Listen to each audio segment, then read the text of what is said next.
Bonjour, The Right Advice Podcast. Aujourd'hui, notre invité est Monsieur Jean-Pierre Laterre, fondateur et CEO de EsoBiotech. Bonjour, Monsieur Laterre. Bonjour.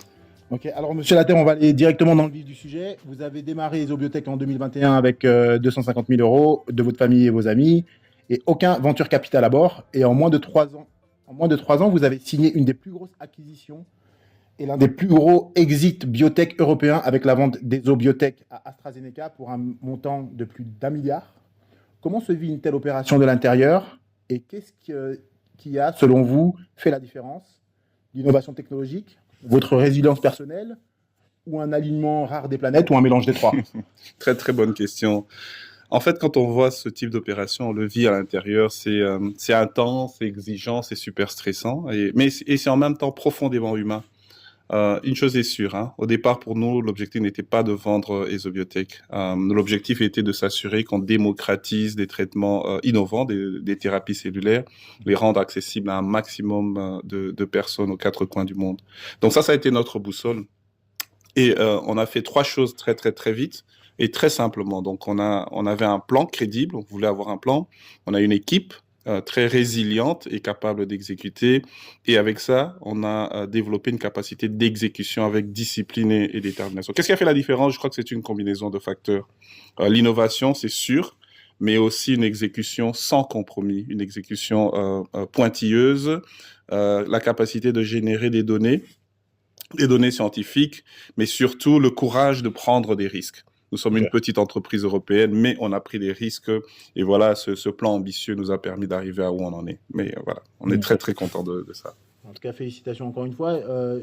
Question petit b. À la suite de votre levée de fonds privé de 250K, vous avez ensuite obtenu 1,5 million non dilutif de la région Wallonne, puis levé 6 millions d'euros en pré-série A pour un total de 22 millions de capital mobilisé avant l'exit. Vous avez levé moins de 22 millions, là où d'autres brûlaient 200 à 300 millions d'euros. C'est vrai. Et ce capital contraint-il paradoxalement à forger une culture de la clarté, de la discipline stratégique, voire d'humilité dans l'exécution? Et est-ce que les biotech, de manière générale, lèvent parfois trop d'argent trop tôt?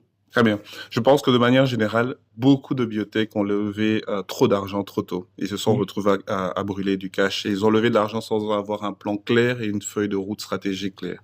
Donc, ce qu'on voit aujourd'hui, où il y a beaucoup de biotech qui souffrent, cette correction, elle est normale et je pense qu'elle est nécessaire. Maintenant, pour nous, au niveau des biotech, le mot-clé ou les mots-clés, c'était capital efficiency. Donc, on a travaillé vraiment, en fait, on a levé un peu plus près de 8 millions de la région Wallonne et 14 millions d'investisseurs. Mais dans mon esprit, il fallait qu'on utilise absolument cet argent de manière très, très efficace. Et donc, les priorités, c'était comment est-ce qu'on investit dans l'équipe pour s'assurer qu'on avait une équipe innovatrice, comment est-ce qu'on crée des données scientifiques, les bonnes données scientifiques, et comment est-ce qu'on arrive très vite à la clinique. Et donc, tout ça, en faisant fi de ce que les grosses pointures faisaient avec leurs 200-300 millions et de grandes équipes de CEO, CFO, machin. Nous, c'était vraiment une forme de frugalité, c'est vrai, mais c'était une frugalité très ciblée. On savait ce qu'on voulait. Donc ça nous a permis d'arriver où on en est et très content d'être où on en est. Ok, bon, très bien, très bien. Autre chose, derrière cet exit, il y a des années de recherche et développement, de la stratégie clinique, des levées de fonds et de structuration. Votre virage vers la thérapie cellulaire in vivo part d'un constat concret en usine. Des centaines de lots autologues, une limite industrielle. Vous avez transformé ce goulot d'étranglement en innovation de rupture. Et est-ce que ça, au fond, ce n'est pas l'ADN des EsoBiotech, faire simple ce que tout le monde complique? C'est très, très bien résumé. C'est vraiment ça la vision. Pour nous, ce qu'on disait et ce qu'on dit toujours aujourd'hui, c'est que on transforme un patient en usine. C'est une image, mais c'est très simple. Au lieu de prendre le sang d'un patient qu'on envoie dans une usine, qu'on travaille pendant des semaines et des semaines dessus, nous, on se dit, ben non, en quelques minutes, un patient peut créer lui-même sa propre thérapie cellulaire. Ok. Et donc, c'est cette simplification qui a été la vision et qui nous a permis au départ, cette idée n'était pas, il y a peu de gens qui y croyaient. Ok. J'ai vu beaucoup d'investisseurs qui me disaient, mais non, ça va jamais marcher. Mais en parallèle, ce que moi j'ai fait, j'ai consulté, je pense que j'ai parlé avec 8 ou 9 professeurs d'université et la question que je leur posais, c'était en anglais, c'est please kill this idea. Bien sûr. Tue cette idée. Ok. Je dis, qu'est-ce que vous voyez en tant qu'expert scientifique pour tuer cette idée? Et au bout du compte, tout le monde me disait, mais c'est une idée très simple et qui marche. Alors pourquoi les autres n'y croyaient pas alors? Parce que ça avait l'air fou. Parce qu'on part du concept que, ben non, la voie classique, c'est d'envoyer ça à l'usine, etc. Et en fait, il y a beaucoup de risques, quelque part, scientifiques dans le corps. Hein.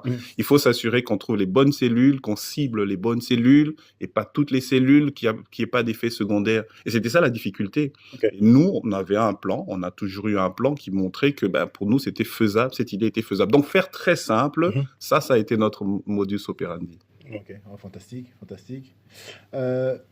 Une autre chose, moi je travaille dans le secteur minier et beaucoup l'ignorent, mais les technologies de santé avancées, telles que les dispositifs connectés, les puces au bio et les capteurs moléculaires, reposent sur des terres rares et métaux stratégiques. Et la santé du futur, entre dispositifs connectés, plateformes de diagnostic et bio-interface, dépendent de métaux rares extraits en Asie, mais particulièrement en Afrique et dans un pays comme le Congo. Avez-vous déjà été confronté dans votre chaîne d'approvisionnement ou vos partenariats à cette dépendance critique aux minerais stratégiques? Alors nous, dans notre cas, directement non. Directement non, parce qu'on est on est un peu à un carrefour légèrement différent. Mais en même temps, aujourd'hui, il y a énormément de choses qui se passent dans le domaine des dispositifs médicaux où l'intelligence artificielle et tout ce qui est électronique est en train d'envahir ce monde-là, et les métaux qui sont produits au Congo, le cobalt, le lithium, sont critiques dans ça. Maintenant, nous, on a travaillé, un de nos sous-traitants principaux en Europe est un sous-traitant qui est en train d'investir dans tout ce qui est intelligence artificielle. Et donc, ce sous-traitant nous a permis de produire notre premier batch dans des conditions qui étaient OK, mais ils sont en train d'investir dans l'intelligence artificielle pour améliorer les processus de culture cellulaire, la récolte des cellules. Il y a moyen aujourd'hui de mieux prédire ça. Donc, quelque part, la biotech est en train d'aller vers un monde où l'intelligence artificielle et l'électronique vont de plus en plus s'imposer. Et donc, tout ce qui est produit au Congo, tous ces métaux rares vont avoir un rôle critique. Donc, un pays comme le Congo va se retrouver au carrefour de plusieurs industries. Et ça, c'est très, très, très bien. Et nous devons avoir la capacité d'exploiter cela. Totalement, totalement. Et pensez-vous que dans un futur proche, les biotech vont s'intéresser à la sécurisation de chaînes d'approvisionnement en cuivre, lithium, cobalt ou tantal, comme les batteries, par exemple? Oui, je crois que ça, on va y aller. Et je crois que ce qu'on est en train de voir dans l'industrie automobile va se reproduire aussi dans la biotech, c'est sûr. Aujourd'hui, il y a toutes ces questions géopolitiques, Chine et États-Unis, qui sont drivées beaucoup par tout ce qui était automobile, électronique, etc. Mais déjà, même en biotech, on commence à sentir cela. Hein. D'accord. Je crois qu'il y a une forme de protectionnisme qui est en train de s'établir au niveau de la biotechnologie. Pourquoi? Parce que la Chine monte beaucoup. Nous, on a maintenant une expérience chinoise qui nous a montré que la Chine est un acteur incontournable. Et donc, la biotechnologie va se retrouver au même niveau. Donc, je pense qu'il y a vraiment un positionnement qu'il faudrait comprendre et exploiter cette situation. D'accord. Dernière question à ce sujet. Si on vous disait que votre prochaine start-up biotech devra sécuriser un accès direct à certaines ressources minières pour rester compétitive, ça serait réaliste ou encore de la science-fiction selon vous? Non, ce sera pas du tout, ce sera pas de la science-fiction. À ce moment-là, je me réjouirais d'aller au Congo et de rencontrer les acteurs clés pour sécuriser. Non, je pense que on est en train d'aller vers quelque chose comme ça. D'accord. Et il faudra, parce que la biotechnologie, elle est là, elle va pas, elle va pas mourir. On a besoin de continuer à développer, à soigner les gens, etc. Et on sait que l'intelligence artificielle et tout ça vont nous permettre, l'électronique vont nous permettre d'améliorer ce que nous sommes en train de faire aujourd'hui. On le sait. Donc, il y a beaucoup de biotech qui sont en train d'investir dans ce domaine-là. Donc, s'il y a maintenant une question de sécurisation des ressources, des minéraux rares qui sont dans différentes parties du monde, ça va devenir un enjeu stratégique. D'accord. Ouais, très intéressant. Autre question. Vous avez construit un acteur mondial depuis la Belgique dans un domaine ultra concurrentiel. Quelle part de vision, de résilience, de foi et peut-être d'intuition personnelle avez-vous mobilisé pour franchir cette étape extraordinaire? Il faut utiliser les mots Ouais. qui s'imposent. Ouais. Écoute, on peut pas se lancer dans un projet d'une telle envergure, dans un secteur aussi exigeant, pardon, sans de la résilience. C'est impossible. La recherche, c'est tout sauf un long fleuve tranquille. Ça, Bien on sûr. le sait. J'ai un ancien boss qui me disait, The road is the bumps. Donc, Ok. la route, ce sont les entraves, ce sont les problèmes. Mhm. Donc, il y a beaucoup de moments d'incertitude, de doute, parfois d'isolement. Mhm. On se pose beaucoup de questions. Mais pour tenir, il faut une vision claire et une force intérieure. Dans mon cas, cette force vient effectivement de ma foi. La foi est un élément clé dans ma vie. Je suis un chrétien protestant. Et donc, cette dimension spirituelle a été au cœur de ma trajectoire. Donc, elle me donne un cadre, elle me donne des principes. C'est une boussole pour moi dans ce que je fais. Donc, je crois que nous sommes appelés à avoir un impact positif sur le monde, sur l'environnement, sur les autres. Et dans mon cas précis, c'est important. Donc, par rapport à l'intuition, ça peut sembler un peu fou, mais moi, je définis l'intuition comme un peu la capacité de lire des données qui sont très peu lisibles ou faibles et d'essayer de projeter. Je vois des éléments autour de moi qui sont très, très early, qui sont très, très simples, mais je me dis, est-ce que je peux me projeter au-delà? Donc, je vois quelque part l'intuition comme une lecture de données, qui sont faibles. Donc, oui, il y a une forme d'intuition, mais pour moi, c'est une intuition qui va être basée sur quelques éléments que je vois autour de moi. Et donc, moi, je travaille aussi à l'intuition, mais c'est pas juste un feeling, Bien sûr. Donc, c'est vraiment une analyse de petites choses, regarder autour de soi, avoir une vision de 360 degrés et dire, voilà, il y a toute une série de petites choses, de signaux qui m'indiquent ça, et donc je pense que je dois aller dans une direction précise. Donc, c'est une intuition presque un peu scientifique. Maintenant, par rapport à mon travail, il y a clairement, moi, j'allie la foi et la science. Bien sûr. J'allie la foi. La foi, c'est cette capacité de me donner une boussole, un sens. Et la science, ce sont les outils qui me permettent d'arriver à exécuter une vision que j'ai, une direction où je veux aller. Donc, ma foi fait vraiment partie intégrante de mon travail et de l'exécution que je donne par rapport à une vision que j'ai. D'accord. Et c'est intéressant parce que vous parlez de foi, et elle peut être religieuse, mais aussi non religieuse. Quand on regarde par exemple un individu qui a 45, 50 ans et qui veut monter l'Himalaya, il a une foi extraordinaire pour aller jusque-là, en fait. Et ça, c'est un aspect, des fois, même bien souvent, qu'on ne met pas en compte dans le succès d'un individu ou de plusieurs individus. Je suis totalement c'est très d'accord. important. Je suis totalement d'accord. Maintenant, moi, je crois que la foi chrétienne que moi j'ai, c'est une foi qui doit pousser à l'action. Bien sûr. C'est une foi en action. Vous prenez l'exemple de monter l'Himalaya. Les Obiotech, c'était un peu ça, Bien sûr. Donc, c'est un projet qui était complètement fou, insurmontable. C'était, comme je disais, il y a un nombre de personnes qui n'y croyaient pas beaucoup. Certains y croyaient un tout petit peu, des proches. Et encore, comme vous dites, donc c'est monter, c'était gravir toute une série de choses. Maintenant, la partie spirituelle, c'est de dire, en fait, j'y crois. Et donc, j'ai besoin de pousser, j'ai besoin de travailler. J'insiste sur ça, parce que je crois que beaucoup de gens se cachent derrière parfois une foi, on ne fait rien, on est attentiste. La manne va descendre du ciel. Exactement, on vit une forme de fatalisme, c'est pas vrai, Je crois que pour moi, la foi doit pousser à l'action. Une action concrète avec des individus, avec un plan, avec un projet, avec une vision, avec une équipe, etc. Et après, on va y revenir un peu plus tard, mais c'est vrai que je pense que vous aurez eu beaucoup plus d'encouragement si vous étiez dans un environnement anglo-saxon. C'est sûr. Que dans un environnement francophone qui, des fois, peut être un peu ou même beaucoup décourageant. Mais on va y revenir un peu plus tard. Oui. Donc, vous avez pitché, signé et clos cette opération entre Mont-Saint-Gilbert, où nous sommes ici, San Francisco, et Cambridge, en Angleterre, là où est le siège d'AstraZeneca. Oui. Que dit votre parcours sur le potentiel global d'entrepreneurs européens dans la biotech? Et vous êtes belge d'origine congolaise, mais vous opérez dans une industrie globalisée. Croyez-vous que le positionnement de l'Europe face à la domination américaine et la montée en puissance de l'Asie dans la deep tech est quelque chose qui va changer ou qui va rester tel quel? Le parcours entre ici, Mont-Saint-Guibert, San Francisco, Cambridge montre que l'innovation de rupture dans laquelle nous sommes peut naître dans un petit village européen ou congolais. Il peut naître quelque part, et résonner sur les marchés mondiaux. Donc, je crois que l'innovation peut arriver de n'importe où, Il faut partir de ce principe-là. Maintenant, dans le cas de l'Europe, C'est vrai qu'il y a une certaine lenteur réglementaire, il y a parfois une fragmentation, etc. Mais je crois qu'il y a moyen.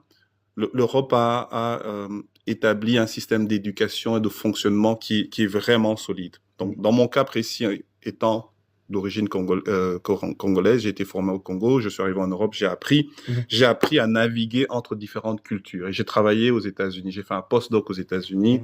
Et donc, je me vois comme un melting pot de toute une série de choses. Et je crois que ça nous a énormément aidé. Ça m'a aidé à m'établir en Europe. Ça m'a aidé à prendre ce qui est disponible en Europe et aller vers les États-Unis. Et dans notre cas, on a travaillé aussi avec la Chine. On a fait une étude clinique en Chine. Je crois que ce background congolais, pour moi, me permet d'interagir avec différentes cultures, d'être ouvert. Et donc, je crois dans un monde qui n'est pas monopolaire ni bipolaire, mais multipolaire. Et donc, ici, l'idée, c'est de voir dans quelle mesure est-ce qu'on continue à bâtir sur ce type de modèle. Je ne crois pas que l'intention, c'est un pôle gagne sur un autre. Il y a moyen d'allier les différents pôles et de travailler avec les différents pôles et de prendre le meilleur de partout. Et je crois que c'est ça l'intelligence dont on a besoin en Europe ou même en Afrique ou au Congo. Comprendre qu'il y a des enjeux qui sont multipolaires, mais on est capable de jouer un rôle. Donc, dans notre cas, dans le cas de la biotech, je suis convaincu que le monde ne sera pas monopolaire. Il y aura plusieurs pôles. La Chine est en train de s'élever. Les États-Unis sont là, seront encore là. L'Asie monte. Je crois que l'Europe, il y a encore moyen de réorganiser, mais je ne sous-estimerai pas ce qui pourrait sortir d'Afrique. Je crois qu'il y a des choses intéressantes qui se passent en Afrique du Sud. Bon, il y a des défis au Kenya. Il y a des trucs qui sont pas mal du tout, quoi. Je crois qu'il y a même moyen, dans plusieurs années avec beaucoup de vision, qu'au Congo aussi il se passe quelque chose, quoi. Donc, il y a énormément de talents dans ce pays. Il y a énormément de pas toujours encadré comme il se faudrait, mais il y a vraiment des talents de classe mondiale. Totalement. De classe mondiale qui ont un envie avec ce qui peut se faire ailleurs, et ça dans tous les domaines. Je suis totalement d'accord. Et je vous pose une dernière question, Monsieur Laterre. Ce que vous avez accompli est historique.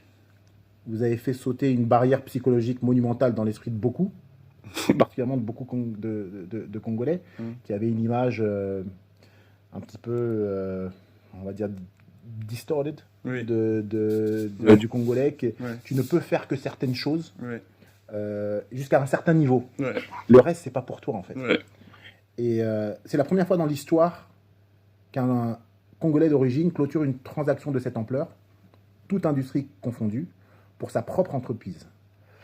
Que ce soit par fusion-acquisition, comme c'est le cas ici, IPO, introduction en bourse, ou LBO, acquisition via dette, ou SPAC encore, levée de capitaux via introduction en bourse, ou encore OPA, offre publique d'achat. Cette transaction est à l'intersection de la biotech mondiale, de Wall Street, de la nouvelle élite africaine. Quel est, selon vous, le conseil que vous donneriez à tous les talents africains et au-delà, tout aussi capables, mais qui sont souvent bloqués par une mentalité limitante, souvent décourageante, voire à bien des égards moqueuse, quand on a trop d'ambition et qu'on est quelqu'un qui est issu qui est d'origine congolaise. Et c'est très répandu dans le monde francophone, et particulièrement au Congo et dans la diaspora. Qu'est-ce que vous auriez à dire Bon, mon premier commentaire, c'est ESOBiotech se retrouve dans une situation qui est inédite et privilégiée, comme discuté. Et personnellement, j'en suis très fier, je suis reconnaissant et rempli de gratitude.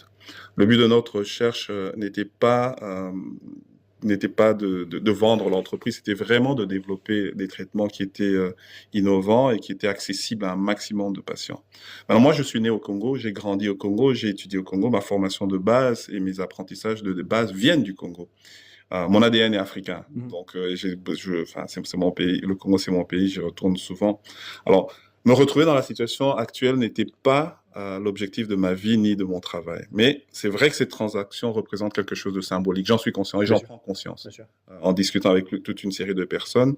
Pas pour moi, mais pour aussi toute une génération qui rêve sans toujours avoir des repères et des exemples concrets. Il y a quelqu'un qui me parlait du fait que peut-être que je devrais faire une fête et inviter les Congolais. Je dis non, ça m'intéresse pas, c'est pas nécessaire. Mais il m'expliquait que on a besoin, pour nous Congolais, d'avoir d'autres modèles, d'autres types de modèles. Et dans ce cadre-là, Hors politique, hors sport, hors musique, hors musique, voilà. Je crois que le Congo est un pays extrêmement riche, pas seulement par rapport aux ressources minières, mais humainement, comme vous l'avez dit, c'est un pays extrêmement riche et je suis fier d'être congolais. Donc, mon premier message, c'est de dire que ce genre de réussite n'est pas réservé à une élite qui est invisible ou qui est inaccessible. C'est pas réservé à certaines personnes.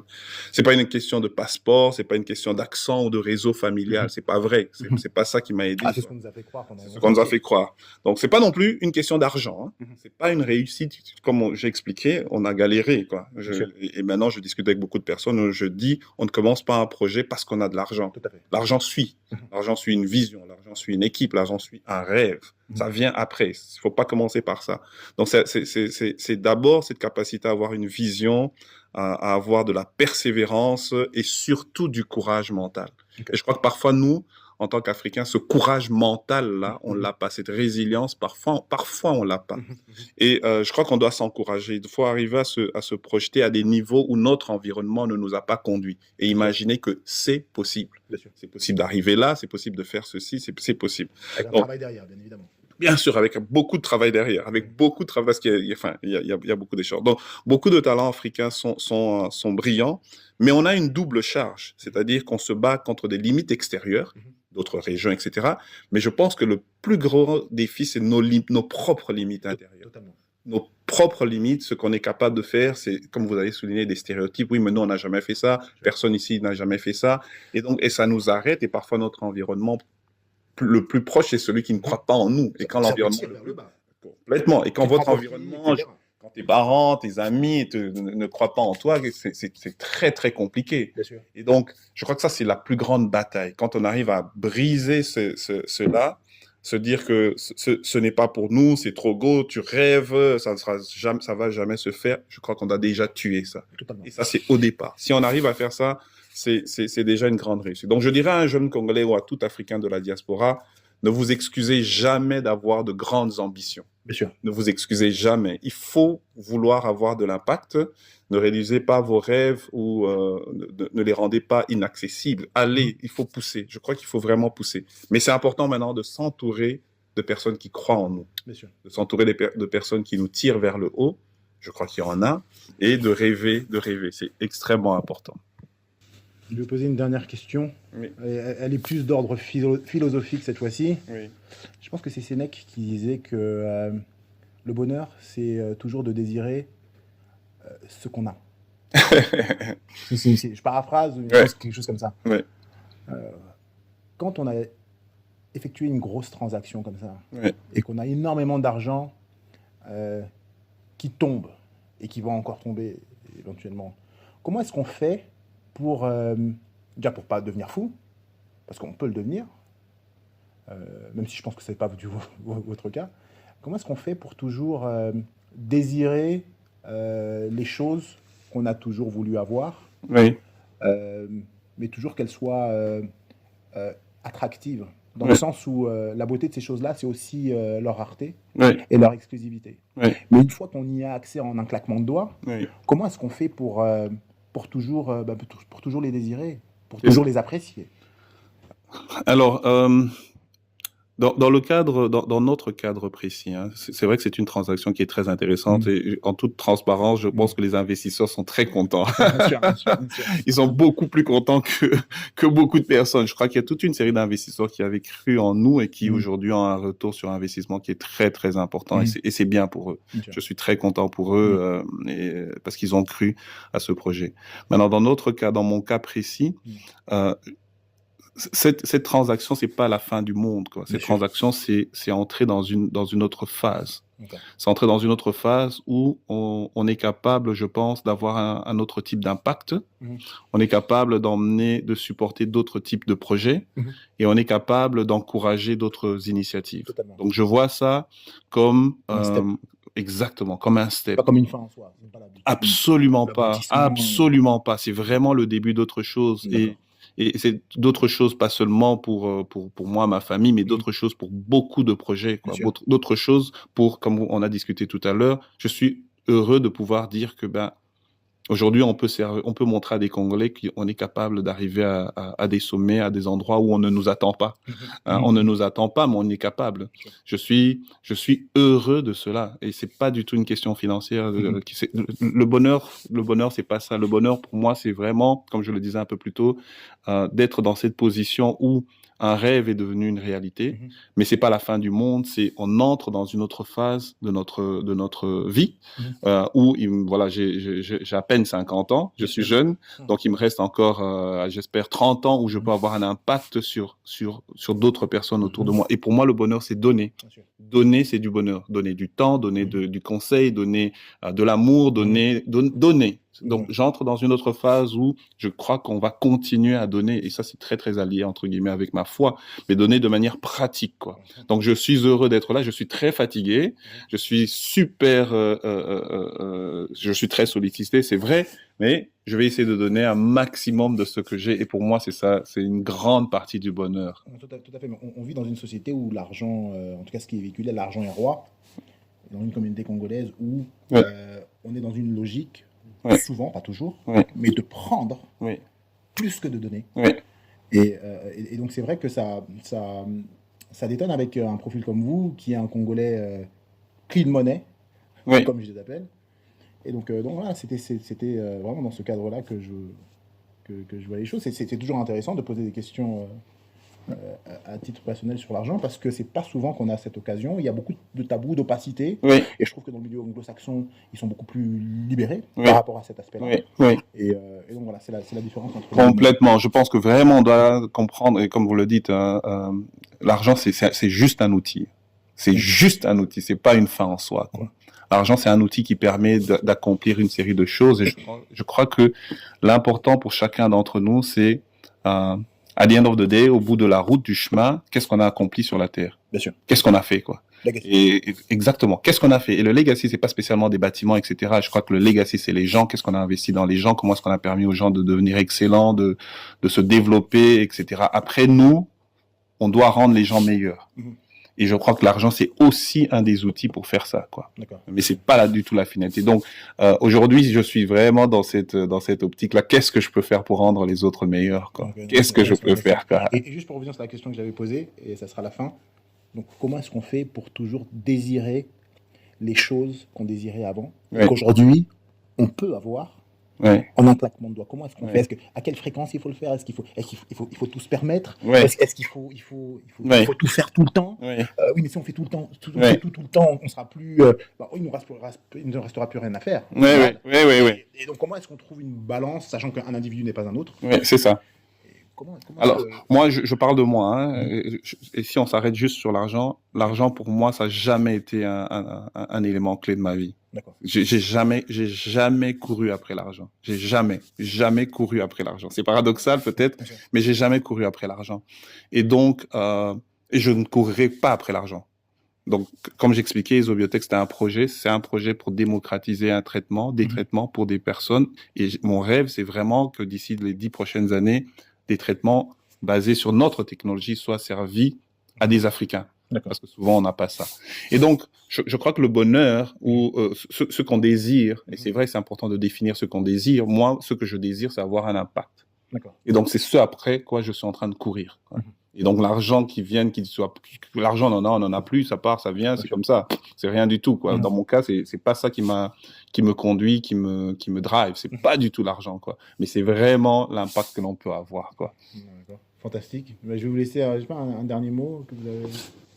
Je discutais avec vous et se retrouver ici à Mont-Saint-Guibert entre deux personnes d'origine congolaise, c'est génial, et je pense que ça montre que le Congo a sa place à l'échelle mondiale. Je crois qu'on doit continuer, et je vous mets dedans, à briser les barrières. On doit continuer à en vouloir. On doit continuer à vouloir que nous positionnons notre pays, nos familles à des endroits où on n'est pas présent. On doit continuer à investir dans nos enfants. On doit investir dans nos enfants. Le Congo est un pays très jeune. L'âge moyen, il est là, à peine, je sais pas moi, 17-18 ans, 100 millions aujourd'hui, un peu plus de 100 millions, et ça va être un des pays les plus peuplés d'ici 40 ans. On a des ressources, on a des gens, Et l'objectif pour nous ici, c'est d'investir dans les Congolais parce que au-delà de tout ce qu'on a comme ressources minières, climatiques, etc., on a des ressources humaines. Et si on arrive à allier toutes les ressources que l'on a avec l'humain congolais au centre, je crois qu'on peut vraiment rêver d'impacter significativement le monde. Je crois que le Congo peut impacter le monde, quoi. Et donc, on doit vraiment travailler à ça. Ce que vous faites a beaucoup de sens. Ce que nous faisons et ce que d'autres font, ça a beaucoup de sens. On ne doit pas se décourager. On doit continuer. Et là, on est positionné à avoir cet impact et créer les conditions pour que le Congo, les Congolais et plus tard les autres aussi en bénéficient. Donc, on rêve toujours grand pour le Congo. C'est fantastique, en tout cas. C'est un mot de la fin parfait. Et donc, je vous remercie, Monsieur Latta, de m'avoir accueilli ici. À la prochaine. Merci, Monsieur Catalan. À la prochaine.